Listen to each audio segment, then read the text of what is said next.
አባይ ሆምስ ሪል ስቴት ከዚህ በፊት በቦሌ ፍላሚንጎ ሰርቶ ካስረከበው ቅንጡ አፓርትመንት በተጨማሪ አሁን ደግሞ የዲፕሎማት መናኸሪያ በሆነችው ሜክሲኮ ከአፍሪካ ህብረት በቅርብ ርቀት ላይ እጅግ ዘመናዊ በሆነ ማራኪ ዲዛይን እና በላቀ ጥራት እያስገነባ ባለው ከባለ 1 መኝታ እስከ ባለ 3 መኝታ ማለትም ከ78 ካሬ እስከ 158 ካሬ መኖሪያ ቤቶችን እንዲሁም ያለምንም ኮመን ኤሪያ የምንሸጣቸውን የንግድ ሱቆችን ከ10 ካሬ ጀምሮ እነሆ ይሎታል። 12000 ካሬ ሜትር ላይ በተንጣለለው ግዙፍ ኮምፓውንዳችን ውስጥ በቂ የመኪና ማቆሚያ ስፍራ፣ የከርሰ ምድር ውሃ፣ የህፃናትና የአዋቂዎች የመዋኛ ገንዳ፣ የልጆች መጫወቻ ስፍራ፣ 24 ሰዓት የማይቋረጥ የውሃና የመብራት አገልግሎት፣ ጂም እና ስፓ፣ ዘመናዊ ሊፍቶች እንዲሁም በተለያዩ ፕሮግራሞች ማዘጋጀት የሚችል ሰፊ ቴራስ 10% ቅድመ ክፍያ ብቻ በመክፈል ቀሪውን በረጅም ጊዜ አከፋፈል ይዘንሎት መጥተናል። ለበለጠ መረጃ ከስር በተቀመጡ ስልኮች ይደውሉልን። አባይ ሆምስ ሪል ስቴት፣ ጊዜው የአባይ ነው። በትንሽ ገንዘብ ብዙ መነጋገር ሀብን ኮል ድንቅ አፕሊኬሽን መጣሉ።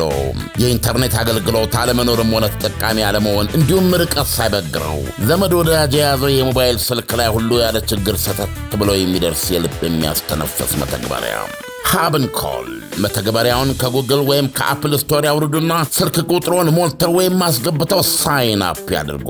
ለጥቀው ሪቻርጅ የሚለውን ሲጫኑ ከሚመጣሉ የክፍያ ዝርዝር ውስጥ የሚፈልጉትን ገንዘብ መርጠው ስልክዎን ይሙሉ። ከዛማ ምን ወገጡ መደወል አሁንም መደወል። አንድ ጊዜ የሞሉት ሂሳብ እስኪያልቅ ድረስ ያለ ጊዜ ገደብ ይጠቀማሉ። ሀብን ኮል ዘንድ ኤክስፓየርድ ብሎ ነገር የለም።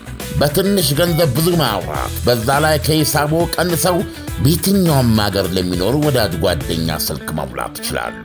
ሀብን ኮልን ያውርዱ፣ ያውጉ፣ ይጫወቱ፣ ይሳሰቁ። ሀብን ኮል አፕሊኬሽን የልብ የሚያደርስ አንጀት አርስ።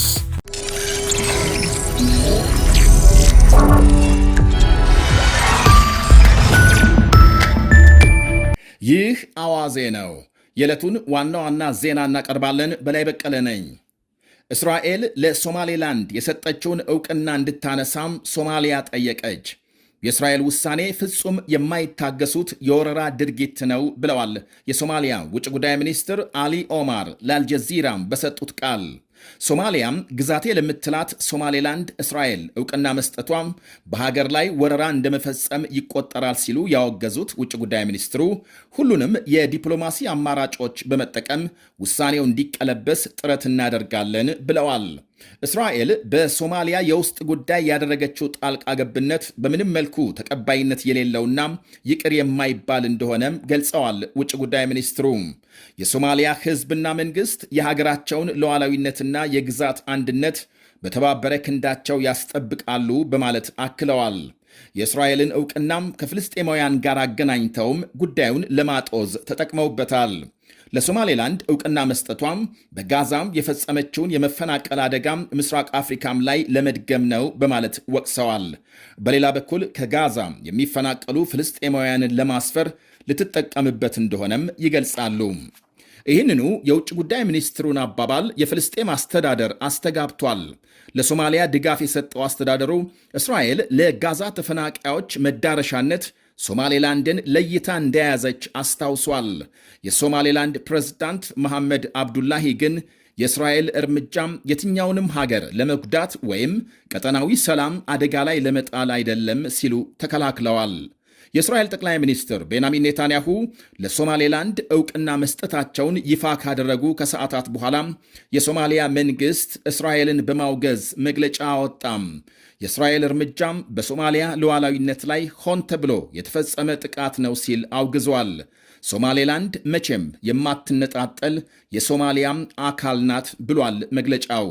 ጠቅላይ ሚኒስትር ቤንያሚን ኔታንያሁ ውሳኔው ትልቅ ትርጉም የሚሰጠውና ሶማሌላንድ የአብርሃም ስምምነትን እንድትቀላቀል የሚያደርጋት ነው ብለዋል።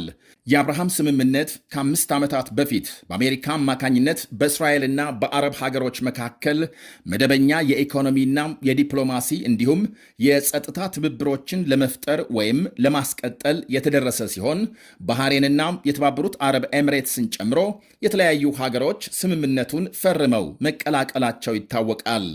ኔታንያሁ በነገው ዕለት ከአሜሪካ ፕሬዝዳንት ትራምፕ ጋር በሚያደርጉት ውይይት የሶማሌላንድ ጉዳይ ትኩረት እንደሚያገኝ ገልጸዋል። ፕሬዝዳንት ትራምፕ ግን በጉዳዩ ላይ የኔታንያሁን ፈለግ እንደማይከተሉ ለኒውዮርክ ታይምስ የገለጹ ሲሆን የሶማሊያ ባለሥልጣናት ትራምፕ ላሳዩት ለዚህ አቋም አመስግነዋል። የትራምፕ የአሁኑ አስተያየት ባለፈው ነሐሴ የሶማሌላንድን የሀገርነት ጉዳይ በተመለከተ አስተዳደራቸው እንቅስቃሴ እያካሄደ መሆኑን ከገለጹበት አቋማቸው ያፈነገጠ ነው ይላሉ ታዛቢዎች።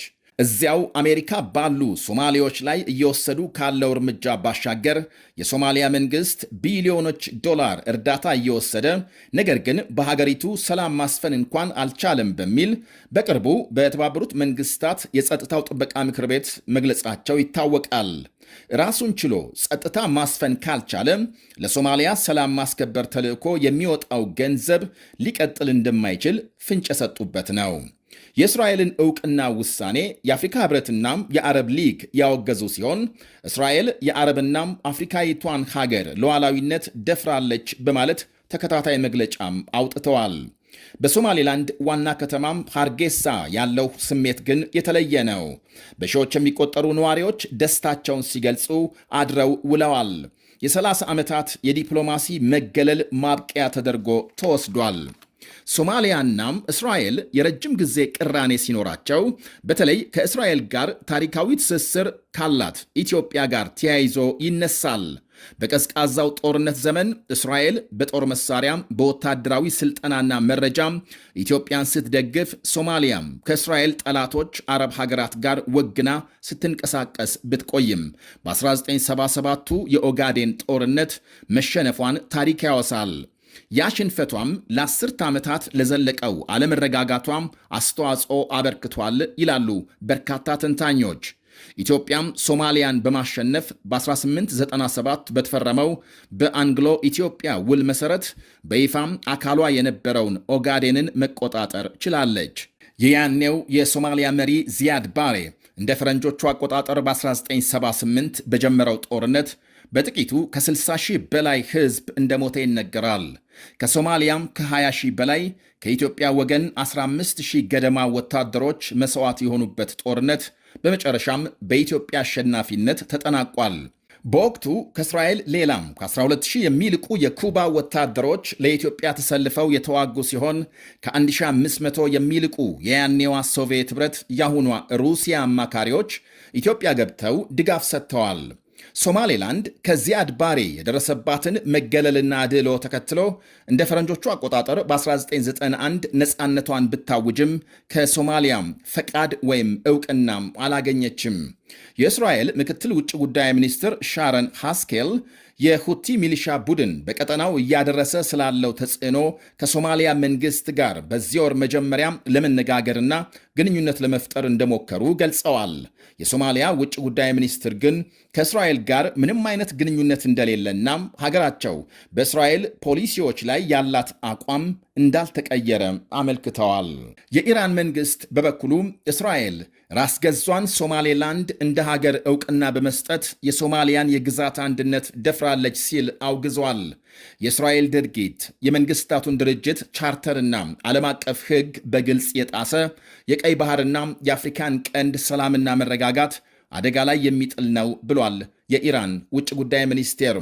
እስራኤል በሶማሌላንድ የጦር ሰፈር ለመገንባት ዕቅድ እንዳላትም ገልጧል። የኢራን መንግሥት የተባለው እውነት ከሆነ ደግሞ እስራኤል የኤደን ባሕረ ሰላጤን ተቆጣጥራም በየመን የሁቲ ቡድንና ሌሎች አደጋ የጋረጡባትን ወገኖች ለመምታት አመቺ ሁኔታም ይፈጥርላታል ይላሉ ወታደራዊ ተንታኞች። የዩክሬን ዋና ከተማ ኪየቭ በሩሲያ ሚሳኤሎች መመታቷ ተነገረ። 2 ሰዎች ተገድለው በርካቶች ሲቆስሉ የኃይል ማመንጫዎችና ሕንፃዎች ተጎድተዋል። በብዙ ሺህ የሚቆጠር ሕዝብ ከኤሌክትሪክ ውጪ መሆኑን የሀገሪቱ ባለሥልጣናት ገልጸዋል። ሩሲያም ዩክሬንን እያወደመች ጦርነት ለማቆም ፍላጎት እንደሌላት እያሳየች ነው ብለዋል ፕሬዝዳንት ዜሌንስኪ። ዛሬ ቀኑን ሙሉ በሁለቱ ሀገሮች መካከል ከባድ ውጊያ መካሄዱ ሲነገር፣ በሌላ በኩል የሰላም ድርድሩ ተጠናክሮ ቀጥሏል። የዛሬው የሩሲያ ጥቃት ዜሌንስኪ ከአሜሪካ መሪ ትራምፕ ጋር ለመነጋገር ወደ ፍሎሪዳ ጉዞ ሲጀምሩ የተፈጸመ ነው። በሚያሚ ፍሎሪዳ በትራምፕ የግል መኖሪያ ቤት በሚካሄደው ውይይት 20 ነጥቦች የያዘው የአሜሪካም የሰላም ዕቅድ ዋነኛ ትኩረት እንደሚሆን ተመልክቷል። ዘለንስኪ ወደ ፍሎሪዳ ከመዝለቃቸው በፊት ካናዳ ጎራ ብለው ከጠቅላይ ሚኒስትር ማርክ ካርኒ ጋር በዚሁ የሰላም ዕቅድ ላይ እንደሚነጋገሩ ይጠበቃል። ከትራምፕ ጋር የሚደረገው ይሄኛው ዙር ንግግር ምናልባትም አንድ አይነት ውጤት ይዞ እንደሚመጣም ሰፊ ተስፋ ተጥሎበታል። የአሜሪካ ባለሥልጣናት ለፈረንጆች አዲስ ዓመት አዲስ ዜናም ይዘው ለመምጣት የተዘጋጁ መስለዋል። የጣሊያን ፖሊስ ለሐማስ ገንዘብ ሲያሰባስቡ ነበር ያላቸውን 9 ሰዎች ይዞ ማሰሩ ተነገረ። ሰዎቹ በፍልስጤም ተፈናቃዮች ስም ያለፉትን 2 ዓመታት ያሰባሰቡትን ከ8 ሚሊዮን ዶላር በላይ ገንዘብ ለሐማስ ሲልኩ መያዛቸውን ዘገቦች አመልክተዋል። እናም ግለሰቦቹ ለሽብር እንቅስቃሴ የሚውል ገንዘብ አሰባስበው በመላክ ወንጀል እንደሚከሰሱ ፖሊስ ገልጧል። ተጠርጣሪዎቹ ገንዘቡን መሰብሰብ የጀመሩት የጋዛ ጦርነት መነሳቱን ተከትሎ እንደሆነና በተፈናቃይ የጋዛ ነዋሪዎች ስም መካሄዱን አመልክቷል። ይህ አዋዜ ነው። በትንሽ ገንዘብ ብዙ መነጋገር ሀብን ኮል ድንቅ አፕሊኬሽን መጣሉ። የኢንተርኔት አገልግሎት አለመኖርም ሆነ ተጠቃሚ አለመሆን እንዲሁም ርቀት ሳይበግረው ዘመድ ወዳጅ የያዘው የሞባይል ስልክ ላይ ሁሉ ያለ ችግር ሰተት ብሎ የሚደርስ የልብ የሚያስተነፍስ መተግበሪያ ሀብን ኮል። መተግበሪያውን ከጉግል ወይም ከአፕል ስቶር ያውርዱና ስልክ ቁጥሮን ሞልተው ወይም ማስገብተው ሳይን አፕ ያድርጉ። ለጥቀው ሪቻርጅ የሚለውን ሲጫኑ ከሚመጣሉ የክፍያ ዝርዝር ውስጥ የሚፈልጉትን ገንዘብ መርጠው ስልክዎን ይሙሉ። ከዛማ ምን ወገጡ መደወል፣ አሁንም መደወል። አንድ ጊዜ የሞሉት ሂሳብ እስኪያልቅ ድረስ ያለ ጊዜ ገደብ ይጠቀማሉ። ሀብን ኮል ዘንድ ኤክስፓየርድ ብሎ ነገር የለም። በትንሽ ገንዘብ ብዙ ማውራት፣ በዛ ላይ ከሂሳቡ ቀንሰው በየትኛውም ሀገር ለሚኖሩ ወዳጅ ጓደኛ ስልክ መሙላት ይችላሉ። ሀብን ኮልን ያውርዱ፣ ያውጉ፣ ይጫወቱ፣ ይሳሰቁ። ሀብን ኮል አፕሊኬሽን የልብ የሚያደርስ አንጀታርስ። አባይ ሆምስ ሪል ስቴት ከዚህ በፊት በቦሌ ፍላሚንጎ ሰርቶ ካስረከበው ቅንጡ አፓርትመንት በተጨማሪ አሁን ደግሞ የዲፕሎማት መናኸሪያ በሆነችው ሜክሲኮ ከአፍሪካ ሕብረት በቅርብ ርቀት ላይ እጅግ ዘመናዊ በሆነ ማራኪ ዲዛይንና በላቀ ጥራት እያስገነባ ባለው ከባለ 1 መኝታ እስከ ባለ 3 መኝታ ማለትም ከ78 ካሬ እስከ 158 ካሬ መኖሪያ ቤቶችን እንዲሁም ያለምንም ኮመን ኤሪያ የምንሸጣቸውን የንግድ ሱቆችን ከ10 ካሬ ጀምሮ እነሆ ይሎታል። 12000 ካሬ ሜትር ላይ በተንጣለለው ግዙፍ ኮምፓውንዳችን ውስጥ በቂ የመኪና ማቆሚያ ስፍራ፣ የከርሰ ምድር ውሃ፣ የህፃናትና የአዋቂዎች የመዋኛ ገንዳ፣ የልጆች መጫወቻ ስፍራ፣ 24 ሰዓት የማይቋረጥ የውሃና የመብራት አገልግሎት፣ ጂም እና ስፓ፣ ዘመናዊ ሊፍቶች እንዲሁም በተለያዩ ፕሮግራሞች ማዘጋጀት የሚችል ሰፊ ቴራስ፣ 10% ቅድመ ክፍያ ብቻ በመክፈል ቀሪውን በረጅም ጊዜ አከፋፈል ይዘንሎት መጥተናል። ለበለጠ መረጃ ከስር በተቀመጡ ስልኮች ይደውሉልን። አባይ ሆምስ ሪል ስቴት፣ ጊዜው የአባይ ነው።